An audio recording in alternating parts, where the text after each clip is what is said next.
Welcome to this edition of the Dean's Video Newsletter. For many of you, we're well on the way into beginning our summer break. The students are away and many of us are back working in our labs. And in fact, that's where I am at this moment. As you may know, I take the summers over the course of last summer and then for the next 3 as part of my study leave. So actually for June, July, and August, I'm here working in the lab. During this time period, the school is actually in the hands of a great team of all of our vice deans, each one of which will be taking periods of time and supervising and keeping in touch with you should issues arise. So it's also quite a busy summer for us. As you've been aware, over the course of the last year, we've done a lot of work in a variety of different strategic plans, some of which affect the school in an overarching fashion, some of which affect specific aspects, so for instance the School of Dentistry, and some of which actually are sort of linked with what we're doing in our distributed education system that we've talked about before.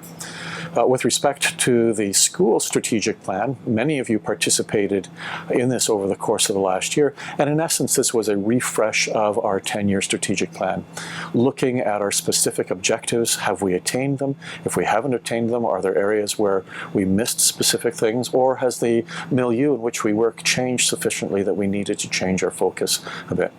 All of that culminated in a one-day retreat where we went through all of the major aspects of the plan, things, as I say, that we didn't identify before, or things that were identified and needed to be tweaked. We now have all of that in hand, and we'll be spending time this summer looking at how do we put objectives around those so that we can ensure that the next 5 years of the strategic plan continues to be as fulfilling as the first 5 years were. On the international side of the equation, we've done a lot of work there over the course of the last couple of years. We've really been focusing on understanding where do we best put our resources to have the greatest impact on the global front. What we've done as a school is really ask the questions around how far can we spread ourselves? And the answer is, well, you don't want to be spread too thin. You want to be very clear as to any area in the world in which we engage, that it truly fulfills our mandates. And that means that it's a true bipartite relationship, right? Sometimes tripartite, so that there's an equal sharing of gains to do this.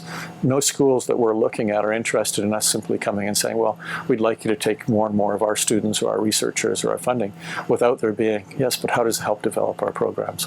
But then there also has to be questions around sustainability. You know, it's great. We have an amazing number of our faculty members who travel the world and lecture or provide care or do research with other areas of the world. And often these are one-on-one relationships built over years for that.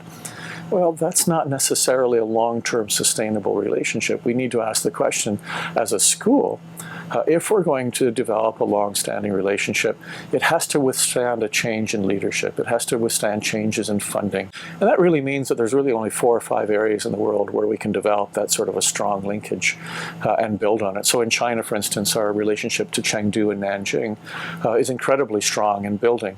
Newer relationships, such as those at Suzhou, are beginning to develop.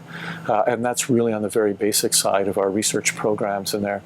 As we look at what we're doing in the Middle East, you know, really as the world's economy changes, that also is a changing relationship. So we're defining that more crisply in the course of the next several months. Our work in Africa will always continue. That's a major hallmark of the university.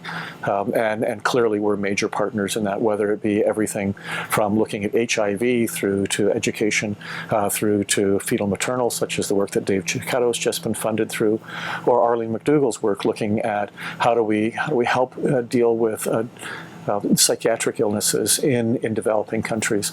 So our model is now much, much more dynamic in many ways that allows us to answer all of those questions simultaneously.